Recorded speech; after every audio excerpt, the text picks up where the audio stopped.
Hola a todos y bienvenidos a Biología de Tranquis. Llevamos ya una buena temporada hablando de la epigenética. Vimos que era un concepto un poco difuso por el momento, con varias definiciones distintas que se usan en diferentes campos, pero al final nos quedamos con una definición bastante prudente. Para nosotros, la epigenética se refiere al conjunto de procesos que regulan de forma más o menos persistente cuáles son los genes que usan las distintas células que nos componen y cuánto usan cada uno de ellos. Dado que usar un gen consiste en leer su información y crear una proteína a partir de ella, dos células con patrones epigenéticos distintos van a tener distintos tipos de proteínas dentro de ellas, y las van a tener en cantidades diferentes.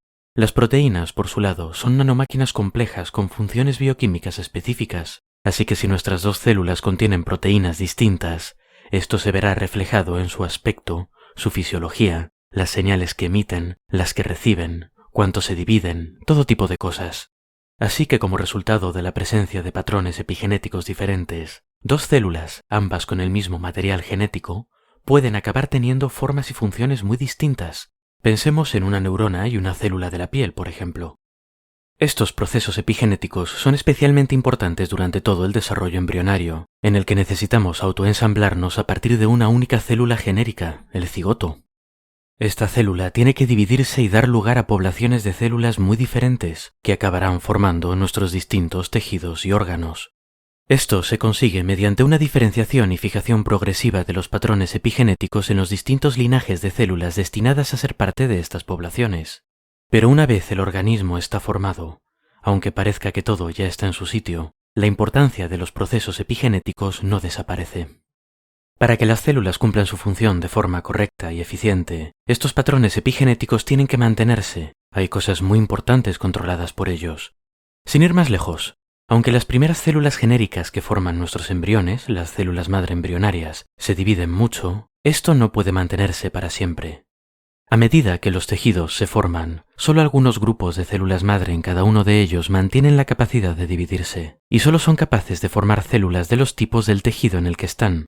La actividad de este tipo de células se va reduciendo a medida que vamos alcanzando un tamaño adulto, hasta que su función se limita básicamente a reponer las bajas, a mantener el tejido. En un organismo adulto solo hay algunas células precursoras que se dividen mucho, normalmente en tejidos que necesitan mucha capacidad de regeneración o producción rápida, cosas como células del sistema inmune que tienen que fabricarse en respuesta a una infección, o células sanguíneas más en general, o células de la piel y del tracto digestivo, que suelen morir mucho porque están en contacto constante con el exterior, porque técnicamente nuestro estómago e intestinos son el exterior.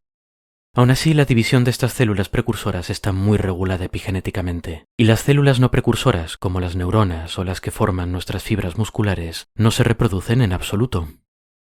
Este control es muy importante, porque una célula capaz de reproducirse de forma descontrolada más allá de las necesidades del cuerpo puede formar tumores, y si estas rebeldes expanden sus actividades a otros tejidos distintos, estos tumores rápidamente se pueden convertir en cáncer. Y más allá del cáncer, si recordáis el episodio anterior, también sabréis que una función importante de los mecanismos epigenéticos es mantener a raya a los transposones. Los transposones o elementos transponibles son pedazos de ADN que contienen la información para codificar una serie de proteínas capaces de cortarlos y pegarlos en otra parte de nuestro genoma, o peor aún, de copiarlos y pegar la copia en alguna parte de nuestro ADN. Sin mecanismos epigenéticos para mantenerlos a raya, los transposones podrían tomar el genoma por asalto, empezar a copiarse a lo loco e insertarse en distintos lugares, a veces incluso en medio de genes útiles, inutilizándolos y causando todo tipo de problemas. Finalmente, tampoco hace falta recurrir a fallos catastróficos como cáncer o transposones desencadenados para ver la utilidad de los mecanismos epigenéticos. Incluso pequeños deterioros en el sistema que controla qué genes se usan y cuáles no, y que define la identidad celular, pueden ser nocivos para la célula.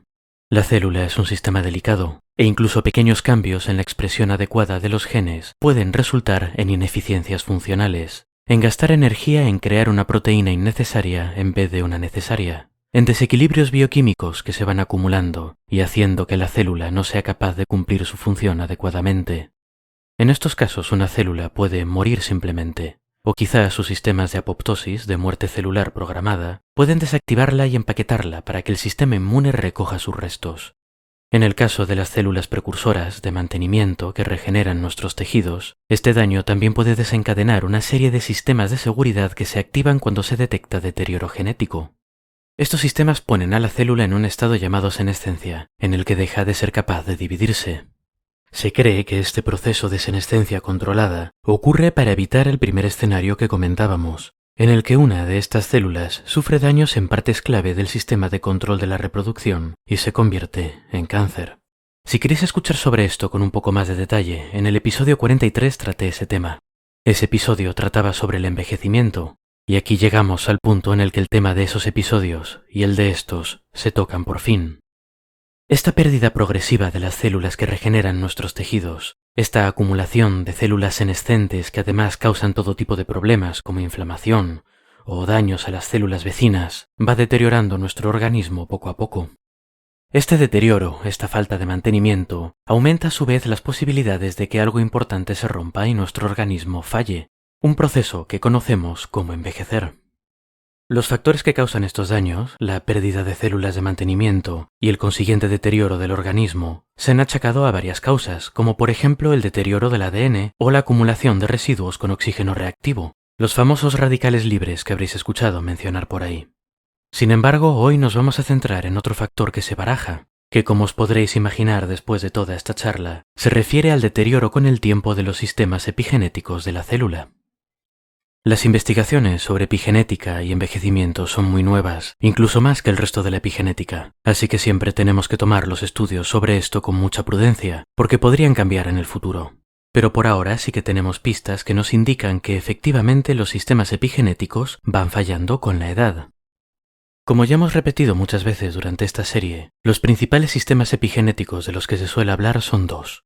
Por un lado, los distintos grados de empaquetamiento de la cromatina, y por otro, la colocación de marcas químicas directamente en la estructura del ADN, algo llamado metilación, y en ambos casos tenemos hallazgos interesantes. Para empezar, se ha comprobado de forma bastante consistente y en distintos organismos, pues desde levaduras a humanos, pasando por ratones, moscas y gusanas, que el envejecimiento de una célula suele ir acompañado de una reducción en el empaquetamiento de la cromatina.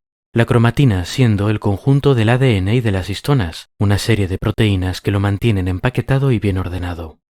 Esta reducción en el empaquetamiento implica que algunos genes que antes estaban escondidos de la maquinaria celular en un pequeño ovillo de ADN y proteínas, ahora están al descubierto.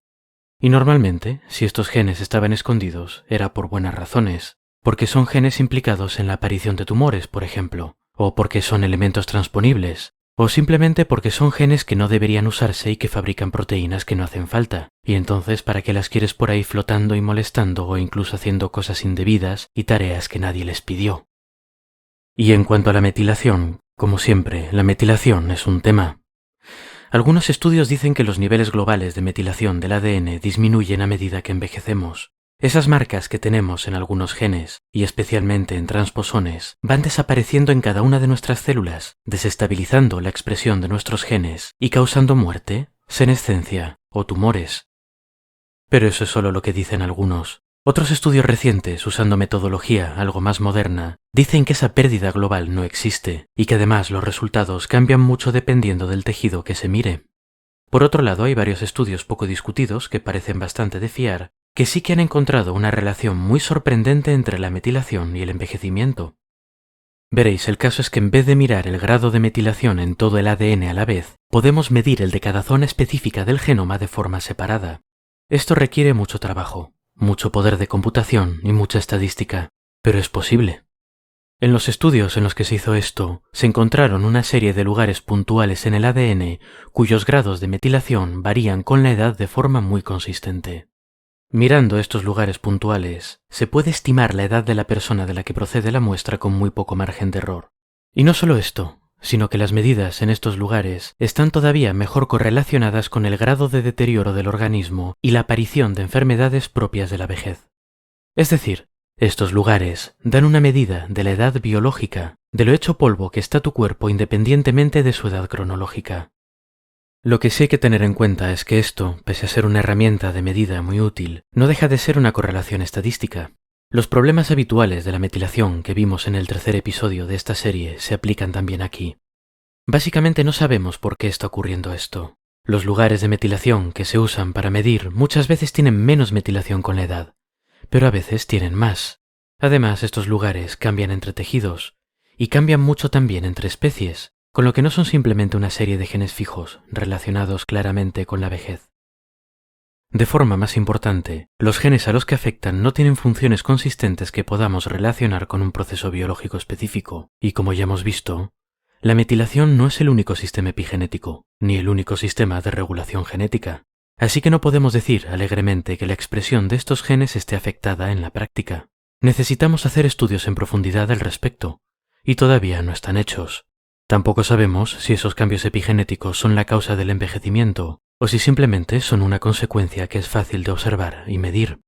Así que por ahora no tenemos que volvernos muy locos con estos relojes de metilación o relojes epigenéticos.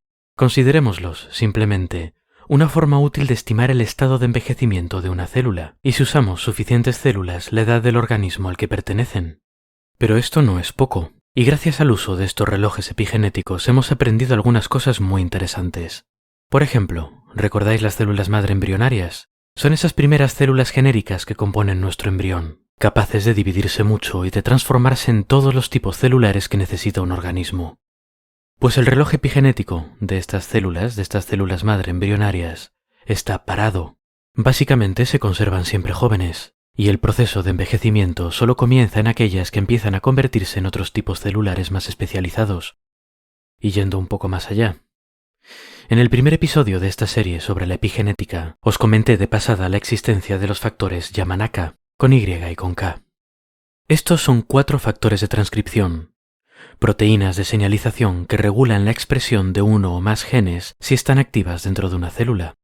Los factores Yamanaka, o OSKM por las iniciales de cada una de las proteínas del grupo, tienen un impacto considerable en la expresión de los genes de una célula, tanto que son capaces de reprogramar una célula, o quizás sea más adecuado decir, de desprogramarla, y convertirla de nuevo en una célula genérica capaz de convertirse en otros tipos celulares. Si miramos el reloj epigenético de estas células desprogramadas, veremos que está reiniciado, no importa lo viejas que estuviesen las células originales. Básicamente no solo hemos desprogramado las células, pero de forma efectiva las hemos rejuvenecido. Y esto no se limita a la metilación. Se han hecho estudios en los que se cultivaron células de piel de gente de más de 100 años de edad y se las desprogramó, convirtiéndolas en células genéricas. Los parámetros de envejecimiento biológico de estas células desprogramadas, cosas como el patrón de expresión genética, el daño oxidativo o el correcto funcionamiento de las mitocondrias, aparecían revertidos hacia los típicos de células más jóvenes. Y más allá todavía. Si estas células genéricas se reprogramaban para transformarlas de nuevo en células de piel, mantenían estos parámetros juveniles. De forma efectiva se habían convertido células de persona vieja en células de la misma persona, pero jóvenes. Ahora bien, no pensemos todavía que esto es la fuente de la eterna juventud. Lo primero, estos estudios presentan resultados que les quedan muy bonitos, pero a la hora de la verdad siempre ocurren cosas como que haya poca eficiencia a la hora de reprogramar, muchas células que se mueren, muchas células que no responden bien, etc. Y este tipo de cosas tienen que poder hacerse de forma muy consistente hasta que se convierten en un tratamiento. Además, estos son experimentos en cultivo, en un bote. Aplicar los organismos vivos es un problema muy grande. Principalmente porque si empiezas a convertir células del cuerpo en células genéricas que no tienen ningún tipo de bloqueo a la hora de reproducirse, lo que obtienes en vez de eterna juventud son eternos tumores. Y vaya timo entonces. Pero esto nos lleva al estudio del que quería hablaros hoy, que os dejaré enlazado en la descripción. Es un estudio de ahora mismito, de diciembre de 2020. En él se investigó la posibilidad de usar la reprogramación epigenética como método de terapia en el caso de tejidos dañados o envejecidos. La idea era encontrar una forma de rejuvenecer las células sin desprogramar la identidad celular, y aplicar este programa de rejuvenecimiento por un lado a ratones con lesiones en el nervio óptico o con glaucoma, y por otro a animales que simplemente eran viejos y habían dejado de ver tan bien como antes. Para el primer objetivo, encontraron que el tratamiento con solo 3 de los 4 factores Yamanaka, es decir, OSK en vez de OSKM, era capaz de devolver a células en cultivo un perfil epigenético, de metilación en este caso, correspondiente a células más jóvenes sin perder la identidad celular. Además, confirmaron que esto tenía un efecto funcional, comprobando que la expresión genética de las células tratadas correspondía también a un perfil menos deteriorado. Después aplicaron este tratamiento a ratones vivos de forma continua durante un tiempo, hasta 18 meses seguidos, y dicen que no encontraron ningún efecto adverso. Es decir, esta reprogramación de las células no causaba tumores ni daños de otro tipo. Una vez comprobado que el tratamiento era viable y seguro, lo aplicaron a ratones a los que se les había lesionado el nervio óptico, a ratones con glaucoma y a ratones que habían perdido vista con la edad. En los 3 casos se vieron mejoras con este tratamiento. Los ratones con glaucoma y los que simplemente eran viejos mostraron cierta recuperación de su agudeza visual. En el caso de los que tenían lesiones en el nervio óptico, se vio que el tratamiento favorecía la regeneración del nervio. Esto es muy interesante, porque las lesiones nerviosas son algo que hoy en día resulta muy difícil de tratar, ya que las neuronas pierden rápidamente esa capacidad de regeneración que este tratamiento parece ser capaz de devolverles. Finalmente, y volviendo a la epigenética, las células de ratones tratados con OSK recuperaban un perfil de metilación correspondiente a células más jóvenes. Además, estos cambios en la metilación ocurrían en genes relacionados con funciones de crecimiento de neuronas y formación de conexiones, e iban acompañados de cambios en la expresión de genes, lo que sugiere que no eran simplemente casualidad. Parece que estos cambios en la metilación reflejaban una activación de estas capacidades de regeneración típicas de células más juveniles. Esto quiere decir, como concluyen los autores del estudio, que en alguna parte de estas células existe una memoria de qué pinta debe tener el patrón de metilación de una célula joven. Y parece que existe la capacidad de recuperar este patrón y todas las capacidades de regeneración asociadas en respuesta a una señal. Recordemos que estos factores OSK no son nada mágico ni místico. Son proteínas que todos nosotros tenemos codificadas en nuestros genes. Si este estudio es verdad, entonces, es posible que todas nuestras células tengan la capacidad, en respuesta a la señal adecuada, de reprogramar la expresión de sus genes de tal forma que reviertan el deterioro natural de la edad que hasta ahora considerábamos inevitable. Tengo muchas dudas sobre este trabajo. Es de este tipo de cosas que parecen demasiado impresionantes para ser ciertas, pero si puede replicarse independientemente, no tengo duda de que en algunos años será algo que aparecerá en todos los libros de texto, y quién sabe si en los de historia también. Las posibilidades que se vienen a la mente son enormes, ¿verdad? Desde la más prudente de tratamientos puntuales de regeneración nerviosa, a las más locas de medicinas milagrosas que nos permitan vivir mucho más tiempo, con mucha más calidad de vida. Pero por ahora es solo un estudio muy específico en cultivos celulares y en ratones. Pasarán muchos años antes de que tenga algún impacto en nuestras vidas, si es que alguna vez lo tiene. Quedan muchas cuestiones teóricas y aspectos prácticos que resolver. Y una de las más importantes, y la que me parece más fascinante, es una relacionada con la otra serie que hicimos sobre el envejecimiento. Y es que si nuestras células son capaces de rejuvenecer dadas las condiciones adecuadas, ¿por qué no lo hacen de forma natural? Con esta pregunta tan misteriosa acabamos con el tema de la epigenética, y para celebrarlo voy a tomarme un pequeño descanso. La forma dura de biología de Tranquis volverá para mediados de septiembre. Pero el contenido no va a parar. Tengo guardada una entrevista que le hice a un amigo que trabaja en cosas interesantes. La pondré para cubrir las vacaciones, y si os gusta el formato haré más en el futuro. Hasta la próxima pues, y espero que hayáis disfrutado el episodio.